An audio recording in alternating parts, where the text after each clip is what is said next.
அனைவருக்கும் வணக்கம். நான் உங்கள் பாலாஜி. இன்னைக்கு பார்த்தீங்கன்னா, நம்ம ஒரு புது ஆட்டோமேஷன் ப்ராஜெக்ட். இது வந்து பார்த்தீங்கன்னா, ஒரு அரவுண்ட் ஒரு 5 ஏக்கர்ஸ் கோகனட் ஃபார்ம். இந்த கோகனட் ஃபார்ம்ல ஆல்ரெடி ட்ரிப் இரிகேஷன் பண்ணியிருக்காங்க. இதில லேட்டரல் மெத்தட்ல பண்ணியிருந்தாங்க. பட் நெறைய உழவு ஓட்டுறப்ப பார்த்தீங்கன்னா, லேட்டரல் மழை பெஞ்சோனே புல் அதிகமா வந்துரும் அப்படிங்கிறப்ப லேட்டரல் எடுத்துட்டு சுருட்டுறதுல கம்ப்ளைண்ட் நெறைய இருந்துச்சு. அத நம்ம சைட் விசிட் பார்த்துட்டு இப்ப இது ஃபுல்லாவே நம்ம பிவிசி மெத்தடா பண்ணியிருக்கோம். கஸ்டமர் பார்த்தீங்கன்னா, வெளியூர்ல இருக்காங்க. அவங்க வீக்லி ஒன்ஸ் வந்து இரிகேட் பண்றது ஆள வச்சு தண்ணி பாய்ச்சிட்டு இருந்தாங்க. அது ஒரு டிஃபிகல்ட்டா இருந்துச்சு. நம்ம ஆட்டோமேஷன் ரெக்கமெண்ட் பண்ணோம்.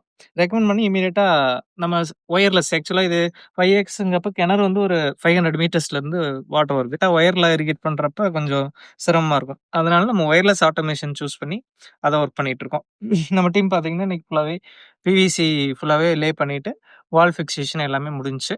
இத எப்படி பிவிசி மெத்தட் பண்ணியிருக்காங்க அப்படின்றத நம்ம பார்க்கலாம்.